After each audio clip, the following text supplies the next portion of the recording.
Hello everyone, আজকে আমরা দেখব জিওগ্রাফির ওপর ভীষণ গুরুত্বপূর্ণ ও দুর্দান্ত কমনযোগ্য কিছু প্রশ্ন নিয়ে আলোচনা করব। তো চলো আজকের ক্লাস শুরু করছি, খুব মনোযোগ দিয়ে দেখবে। বোম্বে হাই ভারতের খনিজ তেল উত্তোলনের বৃহত্তম কেন্দ্রের নাম। তাহলে ভারতের বৃহত্তম খনিজ তেল উত্তোলন কেন্দ্রের নাম কি? অ্যান্সারটি হয়ে যাবে বোম্বে হাই। গান্ধীসাগর জলধারা কোথায় অবস্থিত? কোন নদীতে অবস্থিত গান্ধীসাগর জলধারা? অ্যান্সারটা হয়ে যাবে চম্বল নদীতে। কোন নদীতে? চম্বল নদীতে। ভারতের সর্বাধিক লিগনাইট সঞ্চয় রয়েছে কোথায়? লিগনাইট কয়লা কোথায় সঞ্চিত রয়েছে? তামিলনাড়ুতে। তাহলে ভারতের সর্বাধিক লিগনাইট কয়লা সঞ্চিত রয়েছে কোথায়? তামিলনাড়ুতে। নেভেলি তাপবিদ্যুৎ কেন্দ্রের অবস্থান কোথায়? তামিলনাড়ুতে। শিখ ধর্মে মোট 10 জন মানবগুরু বর্তমান ছিলেন। কতজন মানবগুরু বর্তমান ছিলেন? টোটাল 10 জন। শিখ ধর্মগ্রন্থ গুরু গ্রন্থ সাহেব একাদশ শিখগুরু রূপে বিবেচিত হয়। তাহলে আমাদের যে শিখ ধর্মগ্রন্থ রয়েছে, যে গুরু গ্রন্থ সাহেব, সেটা একাদশ শিখগুরু রূপে কি হয়? বিবেচিত হয়। বর্তমানে শিখ ধর্ম পৃথিবীর পঞ্চম বৃহত্তম ধর্ম। বর্তমানে যে শিখ ধর্ম রয়েছে সেটা পৃথিবীর পঞ্চম বৃহত্তম ধর্ম। জনসংখ্যার ক্রম অনুযায়ী খ্রিস্টান, ইসলাম, হিন্দু ও বৌদ্ধ ধর্মের পরে, মানে এই 4টি ধর্মের পরেই হচ্ছে কি শিখ ধর্মের স্থান। ঠিক আছে। গুরু নানক 1469 থেকে 1540 খ্রিস্টাব্দ পর্যন্ত শিখ ধর্মের প্রবর্তক এবং শিখদের প্রথম গুরু। তাহলে শিখ ধর্মের প্রবর্তককে? গুরু নানক। এবং শিখদের প্রথম গুরুর নাম কি? গুরু নানক। লাহোরের নিকট তালবন্দি গ্রামে জন্মগ্রহণ করেন। কোন গ্রামে জন্মগ্রহণ করেন? তালবন্দি গ্রামে। মূর্তি পূজার ঘোর বিরোধিতা করেছিলেন তিনি। মূর্তি পূজার ঘোর বিরোধিতা করেছিলেন তিনি। কে? গুরু নানক। লঙ্গরখানা প্রতিষ্ঠা করেছিলেন। লঙ্গরখানা, তাহলে কে লঙ্গরখানা প্রতিষ্ঠা করেছিলেন? অ্যান্সার হয়ে যাবে গুরু নানক। ভগবানের ব্যাখ্যা করতে তিনি নির্গুণ ও নিরাকার শব্দগুলির ব্যবহার করেছিলেন। তাহলে ভগবানকে ব্যাখ্যা করতে গিয়ে গুরু নানক নির্গুণ এবং নিরাকার যে শব্দগুলি রয়েছে সেগুলির কি করেছেন? ব্যবহার করেছেন। দ্বিতীয় শিখ গুরু কি? গুরু অঙ্গদ। গুরু অঙ্গদ কত থেকে কত ছিলেন? 1539 থেকে 1552 খ্রিস্টাব্দ পর্যন্ত। ইনি হচ্ছেন শিখদের দ্বিতীয় গুরু। তাহলে শিখদের দ্বিতীয় গুরুর নাম কি? গুরু অঙ্গদ। প্রকৃত নাম ভাই লেহান। প্রকৃত নাম কি? ভাই লেহান। কার প্রকৃত নাম? গুরু অঙ্গদের প্রকৃত নাম হচ্ছে ভাই লেহান। পাঞ্জাবি ভাষার গুরুমুখী স্ক্রিপ্ট রচনা করেন। তাহলে পাঞ্জাবি ভাষার গুরুমুখী স্ক্রিপ্ট কে রচনা করেন? গুরু অঙ্গদ। তার আমলে লঙ্গরখানা জনপ্রিয় হয়ে ওঠে। লঙ্গরখানা স্থাপিত করেছিলেন গুরু নানক, কিন্তু গুরু অঙ্গদের আমলে তা জনপ্রিয় হয়ে উঠেছিল। শিখদের শারীরিক এবং আধ্যাত্মিক বিকাশের জন্য মাল আখাড়া তৈরি করেছিলেন। তাহলে শিখদের শারীরিক ও আধ্যাত্মিক বিকাশের জন্য কি তৈরি করেছেন? কোন আখাড়া? মাল আখাড়া তৈরি করেছিলেন। কে? গুরু অঙ্গদ। গুরু অমর দাস কত থেকে কত? 1552 থেকে 1574 খ্রিস্টাব্দ পর্যন্ত। ইনি ছিলেন শিখদের তৃতীয় গুরু। শিখ সম্প্রদায়কে 22টি মঞ্জিসে বিভক্ত করেছিলেন। কয়টি মঞ্জিসে বিভক্ত করেছিলেন? টোটাল 22টি। সতীদাহ ও পর্দা প্রথার বিরুদ্ধে প্রচার করেছিলেন। তাহলে সতীদাহ এবং পর্দা প্রথার বিরুদ্ধে প্রচার করেছিলেন। বিধবা বিবাহ সমর্থন করেছিলেন। এই গুরু অমর দাস বিধবা বিবাহকে কি করেছিলেন? সমর্থন করেছিলেন। আকবরকে অমুসলিমদের ওপরে আরোপ করা ধর্মীয় কর তুলে নেওয়ার জন্য অনুরোধ করেছিলেন। আকবর যে রয়েছে, মহান সম্রাট আকবর, সেই আকবরের কি অমুসলিমদের ওপর আরোপ করা যে ধর্মীয় কর ছিল সেটা তুলে নেওয়ার জন্য তিনি কি করেছিলেন? অনুরোধ করেছিলেন। নেক্সট, গুরু রামদাস কত থেকে কত? 1574 থেকে 1581 খ্রিস্টাব্দ পর্যন্ত। ইনি শিখদের চতুর্থ গুরু। ঠিক আছে। শিখদের বিবাহ রীতি আনন্দ কারাজের প্রবর্তক। তাহলে শিখদের বিবাহ রীতি আনন্দ কারাজের প্রবর্তককে? চতুর্থ গুরু কি? রামদাস। মুঘল সম্রাট আকবর রামদাসকে জমিদান করেছিলেন। এখানে স্বর্ণ মন্দির নির্মাণ হয়, যা অমৃতসর শহরে তৈরি হয়। যে অমৃতসরের এখন যে বিখ্যাত স্বর্ণ মন্দির রয়েছে, তিনি কার আমলে তৈরি হয়েছিল? মুঘল সম্রাট আকবরের আমলে। এবং কার জমিতে? রামদাসকে আকবর যে জমিদান করেছিলেন সেখানে। ঠিক আছে। আর এই স্বর্ণ মন্দির কোথায় অবস্থিত? পাঞ্জাবের অমৃতসরে। ঠিক আছে। অমৃতসর শহরটি 1574 খ্রিস্টাব্দে শ্রী গুরু রামদাস জি প্রতিষ্ঠা করেছিলেন, যিনি শিখদের চতুর্থ গুরু। তাহলে অমৃতসর শহরটি কে প্রতিষ্ঠা করেছিলেন? শ্রী গুরু রামদাস। কত সালে? 1574 সালে। কে রয়েছে? গুরু অর্জুন দেব। ইনি হচ্ছেন শিখদের পঞ্চম গুরু। তাহলে শিখদের পঞ্চম গুরুর নাম কি? গুরু অর্জুন দেব। কত থেকে কত? 1581 থেকে 1606 খ্রিস্টাব্দ পর্যন্ত।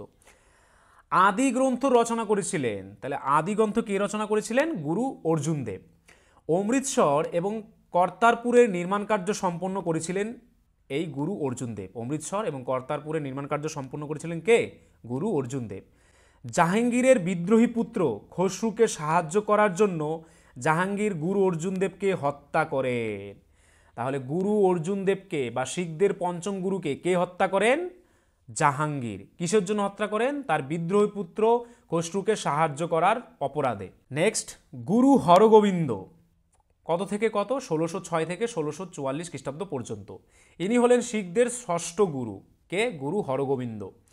সবচেয়ে বেশি সময়ের জন্য শিখগুরু ছিলেন।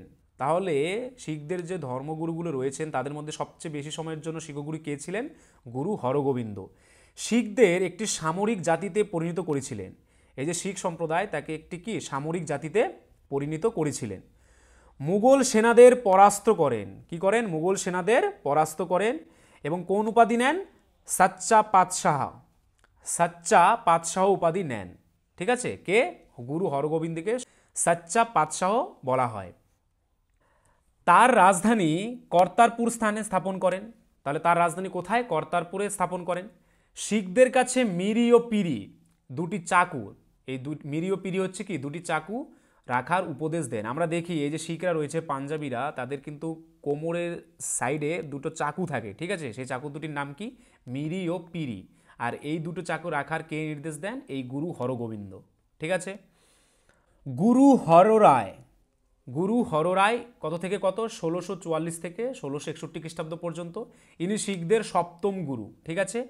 ঔরঙ্গজেবের ভ্রাতা দারাশিকোকে আশ্রয় দেওয়ার জন্য ঔরঙ্গজেব গুরু হররায়কে মিথ্যে ইসলাম বিরোধী আখ্যা দিয়ে হত্যা করেন।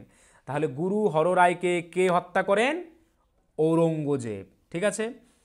গুরু হরকিষণ কত থেকে কত? 1661 থেকে 1664 খ্রিস্টাব্দ পর্যন্ত। ইনি শিখদের অষ্টম গুরু। তাহলে শিখদের অষ্টম গুরুর নাম কি? গুরু হরকিষণ। নেক্সট রয়েছে কি? গুরু তেগ বাহাদুর। কত থেকে কত? 1665 থেকে 1675 খ্রিস্টাব্দ পর্যন্ত। ইনি শিখদের নবম শিখগুরু। তাহলে শিখদের নবম গুরুর নাম কি? গুরু তেগ বাহাদুর।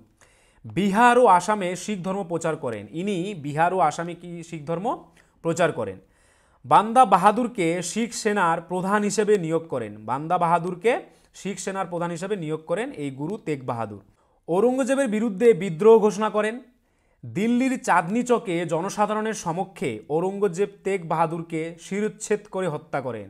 তাহলে ঔরঙ্গজেব এই তেগ বাহাদুরকে শিরচ্ছেদ করে কি করেন? হত্যা করেন। কোথায়? দিল্লির চাঁদনি চকে জনসাধারণের সামনে।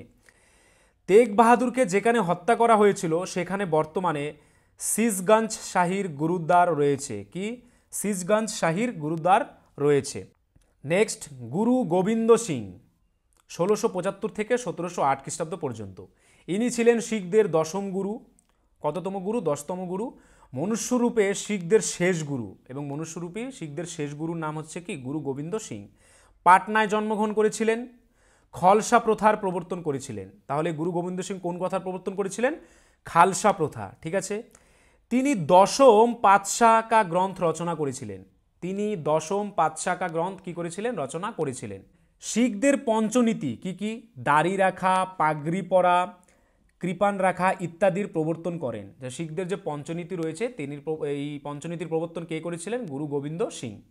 সব শিখকে নিজের নামের শেষে সিং উপাধি ব্যবহার করার আদেশ দেন। এই যে আমরা যে এখন দেখি পাঞ্জাবের সবার নামের শেষে সিং থাকে, কে আদেশ দিয়েছিলেন ব্যবহার করার জন্য? এই দশম গুরু কি? গুরু গোবিন্দ সিং। মুঘল গভর্নর ওয়াজির খানের প্রেরিত আফগান ঘাতকে ছুরির আঘাতে আহত হন এবং মারা যান। তাহলে কিভাবে মারা যান গুরু গোবিন্দ সিং? মোগল গভর্নর ওয়াজির খানের প্রেরিত আফগান ঘাতকের ছুরির আঘাতে আহত হন এবং পরে মারা যান। কোন ধাতু সর্বোত্তম তড়িৎ পরিবাহক? মানে কোন ধাতুতে সব থেকে বেশি তড়িৎ পরিবাহিত হয়? অ্যান্সারটি এখানে তামা হবে না। কি হবে অ্যান্সারটি? অ্যান্সারটি হয়ে যাবে রূপো। ঠিক আছে? বা রূপা। ডিনামাইট কে আবিষ্কার করেন? Alfred Nobel. তাহলে আলফ্রেড নোবেল কি আবিষ্কার করেন? ডিনামাইট, বা ডিনামাইটের আবিষ্কর্তা কাকে বলা হয়? আলফ্রেড নোবেলকে। পারমাণবিক চুল্লিতে মডারেটর হিসেবে কি ব্যবহৃত হয়? পারমাণবিক চুল্লিতে মডারেটর হিসেবে ব্যবহৃত হয় গ্রাফাইট। কি? গ্রাফাইট। শব্দের চেয়ে দ্রুত গতিতে কোন বিমান চলে? যেটা হচ্ছে সুপারসোনিক বিমান, খুবই ইম্পর্টেন্ট। শব্দের থেকেও দ্রুত গতিতে চলে কি বিমান? সুপারসোনিক বিমান, যেটা সাউন্ড ব্যারিয়ার কি করে ব্রেক করে চলে যায়, সেটা হচ্ছে সুপারসোনিক বিমান। বায়ুতে বা শূন্য স্থানে শব্দের গতি কত? 3 × 10⁻10 সেমি। তাহলে বায়ুতে বা শূন্য স্থানে শব্দের গতি কত? 3 × 10⁻10 সেমি। কাঁচা লোহা, ইস্পাত ও কোবাল্ট কি ধরনের পদার্থ? এই সবই হচ্ছে চুম্বক পদার্থ। কাঁচা লোহা, ইস্পাত, কোবাল্ট এগুলো সবই কি চুম্বক দ্বারা আকর্ষিত হয়, এগুলো সব চুম্বক পদার্থ। আলোর নিয়মিত প্রতিফলন কোথায় ঘটে? দর্পণে, আয়নায়। আলোর নিয়মিত প্রতিফলন কোথায় ঘটে? দর্পণে। পেট্রোলিয়াম, প্রাকৃতিক গ্যাস, কয়লা ইত্যাদি কি প্রকার জ্বালানি? এগুলি হচ্ছে সব জীবাশ্ম জ্বালানি। তাহলে পেট্রোলিয়াম, প্রাকৃতিক গ্যাস, কয়লা এগুলো সব জীবাশ্ম জ্বালানি। তাহলে পরীক্ষা যদি প্রশ্ন আসে একটি জীবাশ্ম জ্বালানির উদাহরণ দাও, অ্যান্সার হয়ে যাবে কি পেট্রোলিয়াম বা প্রাকৃতিক গ্যাস বা কি কয়লা। কোনটি জীবজগতের সবচেয়ে ক্ষতিকর রশ্মি? যে রশ্মিটা কি অতি বেগুনি রশ্মি, আলট্রাভায়োলেট রে। ঠিক আছে। এক্স রের একক কি? রন্টজেন। এক্স রের এককের নাম কি? রন্টজেন। আর এই রন্টজেনই কিন্তু এক্স রশ্মির কি আবিষ্কর্তা। ঠিক আছে। তেজস্ক্রিয়তার একক কুরির আবিষ্কারক কে? Henry Becquerel. আর এই কুরির আবিষ্কারক কে? Henry Becquerel. রেডিয়াম আবিষ্কার করেন কে? Madame Curie. রেডিয়াম কে আবিষ্কার করেন? Madame Curie. কোন পদ্ধতিতে পারমাণবিক বোমা উৎপন্ন হয়? পদ্ধতিতে ফিশন পদ্ধতিতে। ঠিক আছে, বা বিভাজন পদ্ধতিতে। আর কোন পদ্ধতিতে হাইড্রোজেন বোমা উৎপন্ন করা হয়? এটা হচ্ছে ফিউশন পদ্ধতিতে। ঠিক আছে। তাহলে পারমাণবিক বোমা উৎপন্ন করা হয় ফিশন পদ্ধতিতে এবং হাইড্রোজেন বোমা উৎপাদন করা হয় ফিউশন পদ্ধতিতে। প্লবতার সূত্র কে আবিষ্কার করেন? আর্কিমিডিস। তাহলে প্লবতার সূত্র খুবই ইম্পর্টেন্ট। কে আবিষ্কার করেন? আর্কিমিডিস। দূরবীক্ষণ যন্ত্র কে আবিষ্কার করেন? গ্যালিলিও। খুবই ইম্পর্টেন্ট। দূরবীক্ষণ যন্ত্র কে আবিষ্কার করেন? গ্যালিলিও। গতির সূত্র কে আবিষ্কার করেন? Sir Isaac Newton. কে আবিষ্কার করেন? Sir Isaac Newton. আপেক্ষিকতার সূত্র কে আবিষ্কার করেন? খুবই ইম্পর্টেন্ট, অ্যালবার্ট আইনস্টাইন। কোনগুলি মৌলিক রাশি? কোনগুলি মৌলিক রাশি? দেখো, দৈর্ঘ্য, ভর, সময়, তাপমাত্রা, তড়িৎ প্রবাহ, দীপন ক্ষমতা ও পদার্থের পরিমাণ এই সবই হচ্ছে কোন রাশি? মৌলিক রাশি। ঠিক আছে। কোনগুলি ভেক্টর রাশি? ভেক্টর রাশি কোনগুলো? প্রাবল্য, মন্দন, বেধাঙ্ক ইত্যাদি হচ্ছে কি ভেক্টর রাশি। সরণ, ওজন, বেগ, ত্বরণ, বল, তড়িৎ এগুলো সব কি ভেক্টর রাশি। আর কোনগুলি স্কেলার রাশি? দৈর্ঘ্য, ভর, দ্রুতি, কাজ, তড়িৎ বিভব, সময়, তাপমাত্রা ইত্যাদি হচ্ছে কি স্কেলার রাশি। তাহলে পরীক্ষায় আসতে পারে নিচের কোনটি স্কেলার রাশি? তিনটে অপশন দিয়ে দিল দৈর্ঘ্য, বাকি তিনটে অন্য অপশন দিল। তাহলে কি হবে অ্যান্সারটি? দৈর্ঘ্য, কারণ দৈর্ঘ্য হচ্ছে একটি কি স্কেলার রাশি। সাদা কয়লা নামে পরিচিত জলবিদ্যুৎ, অর্থাৎ জলবিদ্যুৎ কেন্দ্রের আরেকটি নাম কি? সাদা কয়লা। ঠিক আছে।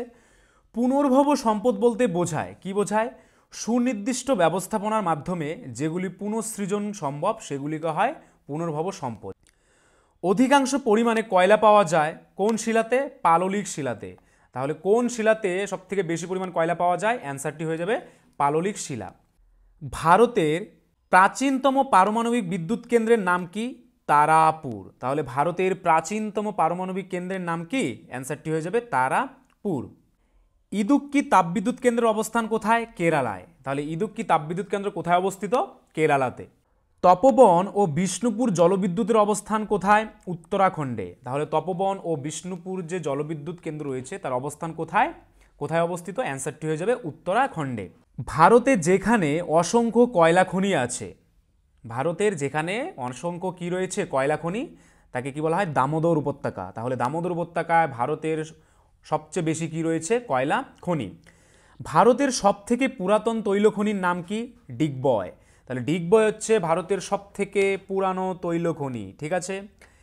যে অঞ্চলে সর্বাধিক পরিমাণ অপরিশোধিত তেল পাওয়া যায়, যে অঞ্চলে সর্বাধিক পরিমাণ অপরিশোধিত তেল পাওয়া যায় কোথায়? অ্যান্সারটি হয়ে যাবে বোম্বে হাই। বোম্বে হাই সবথেকে বেশি কি পাওয়া যায়? অপরিশোধিত তেল। কালো হিরে নামে পরিচিত কি? কয়লা। কয়লাকে আমরা কি বলি? কালো হিরে বা কি ব্ল্যাক ডায়মন্ড। ভারতে সর্বাধিক পরিমাণ প্রাপ্ত কোন কয়লা পাওয়া যায় ভারতে সবথেকে বেশি? সেটা হচ্ছে বিটুমিনাস কয়লা। কয়লা উৎপাদনে প্রথম স্থান অধিকার করেছে কে? ছত্তিশগড়। তাহলে ছত্তিশগড় কয়লা উৎপাদনে প্রথম স্থান অধিকার করেছে এবং দ্বিতীয় স্থানে রয়েছে কোন রাজ্য? উড়িষ্যা। তাহলে কয়লা উৎপাদনে প্রথম স্থানে রয়েছে ছত্তিশগড় এবং দ্বিতীয় স্থানে রয়েছে উড়িষ্যা। ভারতের বৃহত্তম পারমাণবিক বিদ্যুৎ কেন্দ্রের নাম কি নাম? ভারতের বৃহত্তম পারমাণবিক বিদ্যুৎ কেন্দ্রের নাম কুদানকুলাম, যেটা কোথায় অবস্থিত? তামিলনাড়ুতে। তাহলে কুদানকুলাম হচ্ছে ভারতের বৃহত্তম পারমাণবিক বিদ্যুৎ কেন্দ্র, যেটি তামিলনাড়ুতে অবস্থিত। মাইথন জলবিদ্যুৎ কেন্দ্রের অবস্থান কোথায়? মাইথন জলবিদ্যুৎ কেন্দ্র কোথায় অবস্থিত? অ্যান্সারটি হয়ে যাবে ঝাড়খণ্ডে। এই বাঁধটি নির্মিত হয়েছে কোথায়? বরাকর নদীর ওপর। কোন নদীর ওপর বাঁধটি নির্মিত হয়েছে? বরাকর নদীর ওপর। কোল ইন্ডিয়া লিমিটেড প্রতিষ্ঠিত হয়। কোল ইন্ডিয়া লিমিটেড প্রতিষ্ঠিত হয় কত সালে?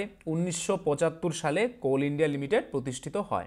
ভারতের সৌরবিদ্যুৎ উৎপাদনে কোন রাজ্য প্রথম স্থান অধিকার করেছে? অ্যান্সারটি হয়ে যাবে গুজরাট। তাহলে গুজরাট হচ্ছে ভারতের সৌরবিদ্যুৎ উৎপাদনে প্রথম স্থান অধিকার করেছে। ঠিক আছে। গুজরাটের লাম্বাতে যে ধরনের বিদ্যুৎ কেন্দ্র উৎপাদিত হয় তা হচ্ছে কি? বায়ু শক্তি। তাহলে গুজরাটের লাম্বাতে কোন ধরনের বিদ্যুৎ কেন্দ্র উৎপাদিত হয়? সেটা কি হবে অ্যান্সারটি? অ্যান্সারটি হয়ে যাবে বায়ু শক্তি। লৌহ ইস্পাত শিল্পকে আধুনিক যান্ত্রিক সভ্যতার মেরুদণ্ড বলা হয়। তাহলে কোন শিল্পকে আধুনিক যান্ত্রিক সভ্যতার মেরুদণ্ড বলা হয়? অ্যান্সারটি হয়ে যাবে লৌহ ইস্পাত শিল্পকে। ভারতের প্রথম ইস্পাত কেন্দ্র স্থাপিত হয় তামিলনাড়ুতে। কোথায়? তামিলনাড়ুতে অবস্থিত জায়গাটার নাম কি? পোর্টো নোভাতে। কোন জায়গায়? পোর্টো নোভাতে প্রথম ইস্পাত কেন্দ্র স্থাপিত হয়। 1907 সালে জামশেদপুরের টিসকো ইস্পাত কারখানা স্থাপিত হয়। কোথায়? জামশেদপুরে কি? টিসকো। ঠিক আছে। ভারতের স্বাধীনতার আগে 3টি ইস্পাত কেন্দ্র স্থাপিত হয়। এগুলি হলো যেগুলো ভারতের স্বাধীনতার আগে স্থাপিত হয়েছিল। কি কি? পশ্চিমবঙ্গের বার্নপুরের কুলটি, ঝাড়খণ্ডের জামশেদপুর যেটা কি টিসকো নামে পরিচিত, এবং কর্ণাটকের ভদ্রাবতী। এই 3টি হচ্ছে স্বাধীনতার আগে নির্মিত ইস্পাত কেন্দ্র। কি কি? পশ্চিমবঙ্গের বার্নপুরের কুলটি, ঝাড়খণ্ডের জামশেদপুর বা বর্তমানে টিসকো, এবং কি কর্ণাটকের ভদ্রাবতী। ঠিক আছে। স্বাধীনতার পরবর্তী সময়ে দ্বিতীয় পঞ্চবার্ষিকী পরিকল্পনায় গঠিত লৌহ ইস্পাতের মধ্যে অবস্থিত 1956 থেকে 1961 সালে প্রতিষ্ঠা হয় কি? পশ্চিমবঙ্গের দুর্গাপুর। এগুলো স্বাধীনতার পরে। উড়িষ্যার রাউরকেল্লা এবং ছত্তিশগড়ের কি? ভিলাইতে। তাহলে কি কি? পশ্চিমবঙ্গের দুর্গাপুর, উড়িষ্যার রাউরকেল্লা এবং ছত্তিশগড়ের ভিলাই। তৃতীয় পঞ্চবার্ষিকী পরিকল্পনাতে স্থাপিত হয় মানে 1961 থেকে 66 ঝাড়খণ্ডের বোকারোতে লৌহ ইস্পাত কারখানা স্থাপিত হয়। কোথায়? তৃতীয় পঞ্চবার্ষিক পরিকল্পনাতে ঝাড়খণ্ডের বোকারোতে। ঠিক আছে। চতুর্থ পঞ্চবার্ষিকী পরিকল্পনার সময় অর্থাৎ 1969 থেকে 74 পশ্চিমবঙ্গের বার্নপুর কুলটিতে অবস্থিত ভারতের প্রাচীনতম লৌহ ইস্পাত কারখানা। তাহলে ভারতের প্রাচীনতম লৌহ ইস্পাত কারখানা কোথায় অবস্থিত? পশ্চিমবঙ্গের বার্নপুর কুলটিতে। ঠিক আছে। সেটা হচ্ছে ভারতের প্রাচীনতম কি? লৌহ ইস্পাত কারখানা। ঝাড়খণ্ডের জামশেদপুরের টিসকো হলো ভারতের বৃহত্তম বেসরকারি লৌহ ইস্পাত কারখানা। তাহলে ভারতের বৃহত্তম বেসরকারি লৌহ ইস্পাত কারখানা কোনটি? সেটা হচ্ছে ঝাড়খণ্ডের জামশেদপুরের কি? টিসকো। 1973 সালে ভারত সরকার steel authority of Indian limited অর্থাৎ সেইল গঠন করেছেন। এর সদর দপ্তর নিউ দিল্লিতে অবস্থিত। তাহলে সেইলের সদর দপ্তর কোথায় অবস্থিত? নিউ দিল্লিতে। এবং এটি ভারত সরকার কবে গঠন করেছেন? 1973 সালে। ছত্তিশগড় রাজ্যের ভিলাই সোভিয়েত রাশিয়ার সহযোগিতায় স্থাপিত হয়। তাহলে ছত্তিশগড় রাজ্যের যে ভিলাই ইস্পাত কারখানা রয়েছে সেটি কার সহযোগিতায় স্থাপিত হয়? সোভিয়েত রাশিয়ার সহযোগিতায়। ঠিক আছে। ঝাড়খণ্ডের বোকারো স্টিল প্ল্যান্ট দামোদর ও বোকারো নদীর মিলনস্থলে সোভিয়েত রাশিয়ার সহযোগিতায় প্রতিষ্ঠিত হয়েছে। তাহলে কি? ঝাড়খণ্ডের বোকারো স্টিল প্ল্যান্ট কোন নদীর মিলনস্থলে? দামোদর ও বোকারো নদীর মিলনস্থলে কার সহযোগিতায়? সোভিয়েত রাশিয়ার সহযোগিতায় গঠিত হয়েছিল। ঠিক আছে। রাউরকেল্লা স্টিল প্ল্যান্ট উড়িষ্যাতে অবস্থিত ব্রাহ্মণী নদীর তীরে। কোন নদীর তীরে? ব্রাহ্মণী নদীর তীরে জার্মানির সহযোগিতায় তৈরি হয়। তাহলে রাউরকেল্লা স্টিল প্ল্যান্ট কার সহযোগিতায় তৈরি হয়? জার্মানির সহযোগিতায় তৈরি হয়। দুর্গাপুর স্টিল প্ল্যান্ট কোন নদীর তীরে অবস্থিত? দামোদর নদীর তীরে অবস্থিত। তাহলে দামোদর নদীর তীরে অবস্থিত একটি উল্লেখযোগ্য ইস্পাত কারখানা কি? Durgapur steel plant. Visakhapatnam steel plant Soviet রাশিয়ার সহযোগিতায় তৈরি। তাহলে বিশাখাপত্তনম যে স্টিল প্ল্যান্ট রয়েছে সেটি কার সহযোগিতায় তৈরি? এটিও কিন্তু সোভিয়েত রাশিয়ার সহযোগিতায় তৈরি। আমেদাবাদ বস্ত্রশিল্পে খ্যাতির জন্য ভারতের ম্যানচেস্টার নামে পরিচিত। তাহলে ভারতের ম্যানচেস্টার কাকে বলা হয়? গুজরাটের আমেদাবাদকে ভারতের ম্যানচেস্টার বলা হয়। পেট্রো রসায়ন শিল্পকে উদীয়মান শিল্প, খুবই ইম্পর্টেন্ট। পেট্রো রসায়ন শিল্পকে উদীয়মান শিল্প বা যাকে সানরাইজ ইন্ডাস্ট্রি ও আধুনিক শিল্পদানব বা মডার্ন ইন্ডাস্ট্রিয়াল জায়েন্ট বলে, খুবই ইম্পর্টেন্ট কিন্তু। পেট্রো রসায়ন শিল্পকে কী শিল্প বলে? উদীয়মান শিল্প বা সানরাইজ ইন্ডাস্ট্রি বা আধুনিক শিল্পদানব বা মডার্ন ইন্ডাস্ট্রিয়াল জায়েন্ট বলে, ঠিক আছে। 1966 সালে মহারাষ্ট্রের ট্রম্বেতে ভারতের প্রথম পেট্রো রসায়ন শিল্পকেন্দ্র স্থাপিত হয়। তাহলে ভারতের প্রথম পেট্রো রসায়ন শিল্পকেন্দ্র স্থাপিত হয় কোথায়? মহারাষ্ট্রের ট্রম্বোতে। কত সালে? 1966 সালে। ভারতের বৃহত্তম পেট্রো রসায়ন শিল্পকেন্দ্র গুজরাতের জামনগড়ে অবস্থিত, খুবই ইম্পর্টেন্ট। ভারতের প্রথম নিউজ প্রিন্ট উৎপাদনের কারখানা 1955 খ্রিস্টাব্দে মধ্যপ্রদেশের নেপানগরে, ঠিক আছে। ভারতের প্রথম আধুনিক কাগজ কল 1832 খ্রিস্টাব্দে পশ্চিমবঙ্গের শ্রীরামপুরে স্থাপিত হয়। তাহলে ভারতের প্রথম আধুনিক কাগজ কল কোথায় স্থাপিত হয়? পশ্চিমবঙ্গের শ্রীরামপুরে। কত খ্রিস্টাব্দে? 1832 খ্রিস্টাব্দে, ঠিক আছে।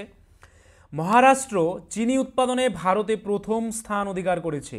তাহলে মহারাষ্ট্র চিনি উৎপাদনে ভারতে প্রথম স্থান অধিকার করে, ঠিক আছে। ভারত বিশ্বের জনবহুল দেশ। ভারতের ক্ষেত্রফল পৃথিবীর মোট ক্ষেত্রফলের প্রায় 2.4%, অথচ পৃথিবীর মোট জনসংখ্যার 75% ভারতে বসবাস করে। ভারতে আদমশুমারি শুরু হয়েছিল কত সালে? 1872 সালে। স্বাধীন ভারতে প্রথম আদমশুমারি হয় কবে? 1951 সালে। তাহলে 1951 সালে স্বাধীন ভারতে প্রথম কি হয়? আদমশুমারি হয়। ভারতের সর্বশেষ ও পঞ্চদেশ আদমশুমারি হয় 2011 সালে। তাহলে 2011 সালে যে আদমশুমারিটি হয় সেটি পঞ্চদশ প্লাস কি এবং সর্বশেষ আদমশুমারি, এরপরে কিন্তু আর আদমশুমারি হয়নি। ভারতের জনঘনত্ব কি? ডেন্সিটি অফ পপুলেশন কত? 382 জন পার বর্গ কিমি, মানে পার বর্গ কিলোমিটারে কত? 382 জন। ভারতের সর্বাধিক জনঘনত্বযুক্ত রাজ্য কোন রাজ্য? ভারতের সব থেকে বেশি কি জনঘনত্বযুক্ত? অ্যান্সারটি হয়ে যাবে বিহার, হচ্ছে 1102 জন পার বর্গ কিমিতে। তাহলে কতজন পার বর্গ কিমিতে? 1102 জন। ভারতের সবচেয়ে কম জনঘনত্বযুক্ত রাজ্য কোনটি? সেটি হচ্ছে অরুণাচল প্রদেশ। তাহলে ভারতের সবচেয়ে কম জনঘনত্ব রাজ্য হচ্ছে অরুণাচল প্রদেশ, এটি হচ্ছে 17 জন পার বর্গ কিমিতে। পার বর্গ কিমিতে কতজন থাকে? 17 জন। ভারতের সর্বাধিক জনঘনত্বযুক্ত কেন্দ্রশাসিত অঞ্চল নাম কি? দিল্লি। তাহলে ভারতের সর্বাধিক জনঘনত্বযুক্ত বাট কি কেন্দ্রশাসিত অঞ্চল কি হবে? দিল্লি। এটা হচ্ছে কত? 11,320 জন পার বর্গকিমিতে। পার বর্গকিমিতে কত? 11,320 জন। ভারতের সর্বনিম্ন জনঘনত্বযুক্ত কেন্দ্রশাসিত অঞ্চল, এবার সর্বনিম্ন জনঘনত্বযুক্ত বাট কি কেন্দ্রশাসিত অঞ্চল কোনটি? আন্দামান ও নিকোবর দ্বীপপুঞ্জ। কি কি? আন্দামান ও নিকোবর দ্বীপপুঞ্জ। এখানে জনসংখ্যা কত? 46 জন পার বর্গ কিমিতে। পার বর্গ কিমিতে কত? 46 জন। ভারতের সর্বাধিক জনবহুল রাজ্য কোন রাজ্য? উত্তরপ্রদেশ। প্রায় কত কোটি? 19.96 কোটি। ভারতের সর্বনিম্ন জনসংখ্যা বিশিষ্ট রাজ্য কোনটি? সিকিম। সর্বনিম্ন জনসংখ্যা বিশিষ্ট কি? সিকিম। কত? প্রায় 6.08 লক্ষ বা 6.08 লক্ষ।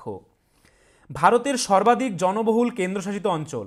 ভারতের সর্বাধিক জনবহুল কেন্দ্রশাসিত অঞ্চল কি? দিল্লি।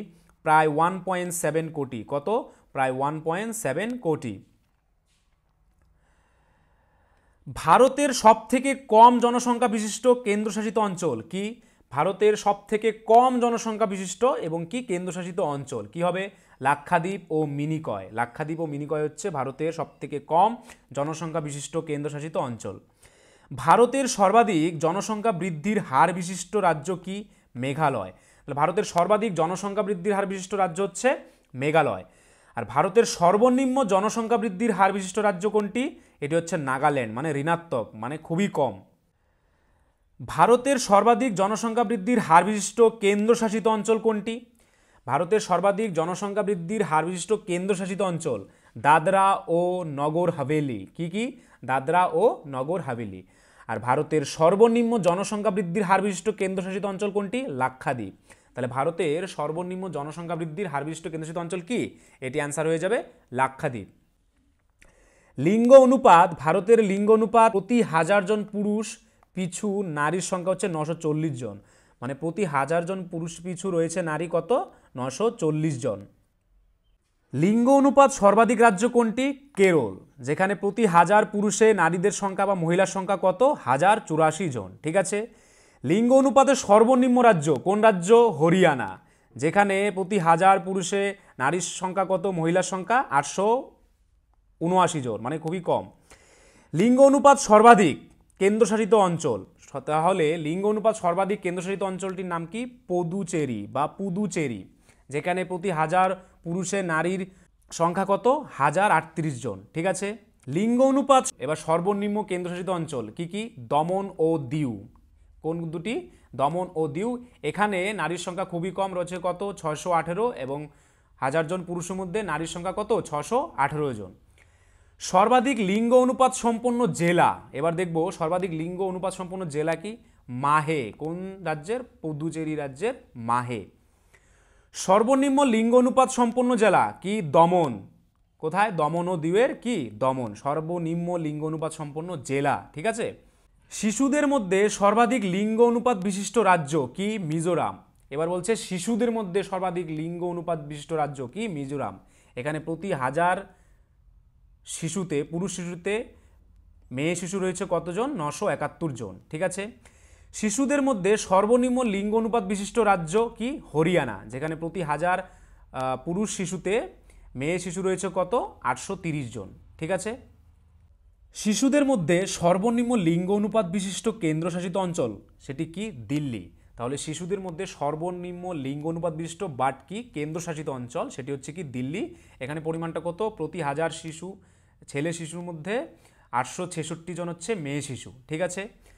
শিশুদের মধ্যে সর্বাধিক লিঙ্গ অনুপাত বিশিষ্ট কেন্দ্রশাসিত অঞ্চল কি কি? আন্দামান ও নিকোবর দ্বীপপুঞ্জ। কি কি? আন্দামান ও নিকোবর দ্বীপপুঞ্জ। এখানে প্রতি 1000 পুরুষ শিশুর মধ্যে মেয়ে শিশু হচ্ছে কত? 966 জন। ভারতের সাক্ষরতার হার কত? 74.04%। তাহলে ভারতের সাক্ষরতার হার কত? 74.04%। ভারতের পুরুষদের সাক্ষরতার হার কত? 82.14%। তাহলে ভারতে পুরুষদের সাক্ষরতার হার কত? 82.14%। এবং মহিলাদের সাক্ষরতার হার 65.46%। কত? 65.46%। ভারতে সর্বাধিক সাক্ষরতা হার বিশিষ্ট রাজ্য কোন রাজ্য? কেরল। কত? 93.91%, 93.91%। এবং কোন রাজ্য? কেরল। ভারতের সর্বনিম্ন সাক্ষরতা হার বিশিষ্ট রাজ্য কোনটি? সেটি হচ্ছে বিহার, মানে কত? 63.82%। সর্বনিম্ন সাক্ষরতা বিশিষ্ট রাজ্য কোনটি? বিহার। কত পার্সেন্ট? 63.82%। ভারতের সর্বাধিক সাক্ষরতা হার বিশিষ্ট কেন্দ্রশাসিত অঞ্চল কি? লাক্ষাদ্বীপ।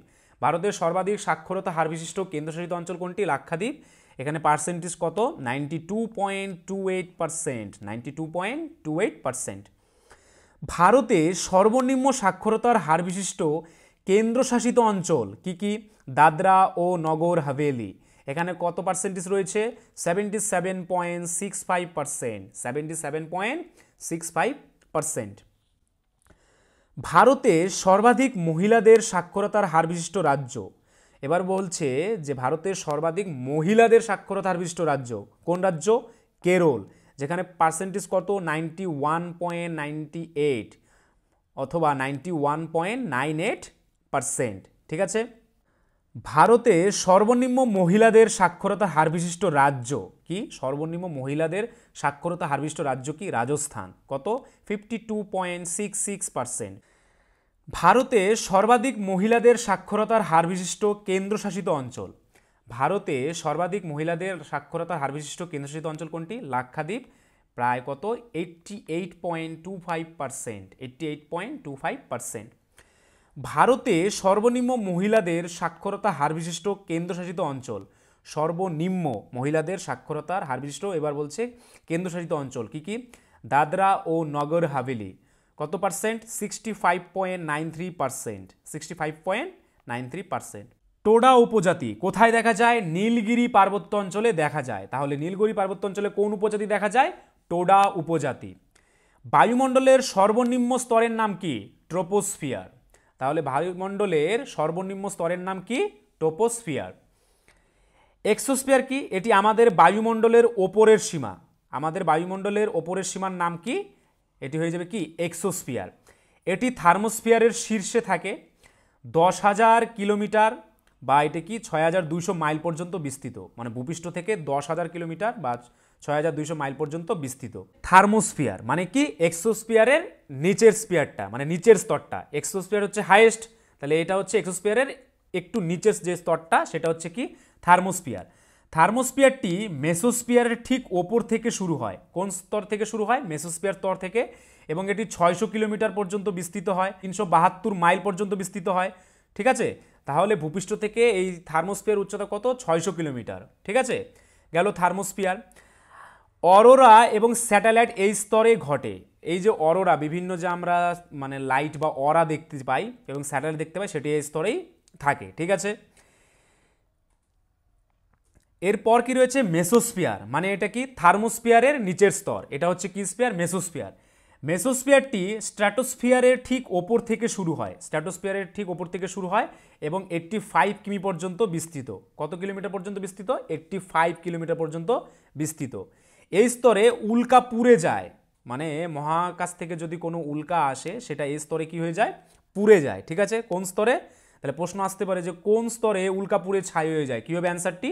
মেসোস্ফিয়ার। ঠিক আছে, নেক্সট কি আছে? স্ট্র্যাটোস্ফিয়ার, মানে মেসোস্ফিয়ারের নিচের স্তরটি।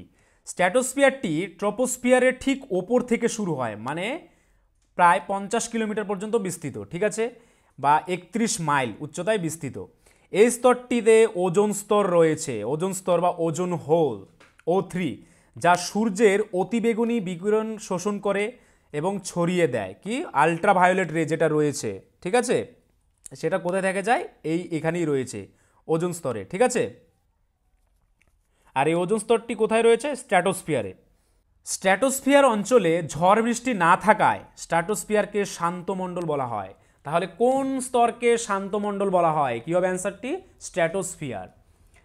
স্ট্র্যাটোস্ফিয়ারে আবহাওয়া শুষ্ক শান্ত থাকায় এই অঞ্চল দিয়ে জেট বিমান চলাচল করে থাকে। খুবই ইম্পর্টেন্ট, যে জেট বিমান চলাচল করে কোন স্তরের মধ্যে দিয়ে? অ্যান্সারটি হয়ে যাবে স্ট্র্যাটোস্ফিয়ার। আয়োনোস্ফিয়ার, মানে স্ট্র্যাটোস্ফিয়ারের নিচের স্তর। এই স্থানটি রেডিও যোগাযোগকে সম্ভব করে তোলে। এই যে আমরা যে রেডিও যোগাযোগ করি, রেডিও ফ্রিকোয়েন্সিতে শুনি, সেটা কোন স্তরের মাধ্যমে হয়? এই আয়োনোস্ফিয়ারের মাধ্যমেই কিন্তু হয়ে থাকে। তো এই ছিল আজকের ভিডিও। তো তোমরা যদি আমাদের ব্রহ্মাস্ত্র সাজেশন পেতে চাও তাহলে স্ক্রিনে দেওয়া এই নাম্বারে একবার অবশ্যই হোয়াটসঅ্যাপ করো। আর তোমরা যদি এই চ্যানেলে নতুন হয়ে থাকো তাহলে আমাদের চ্যানেলটিকে অবশ্যই সাবস্ক্রাইব করে নোটিফিকেশন অল করে রাখবে।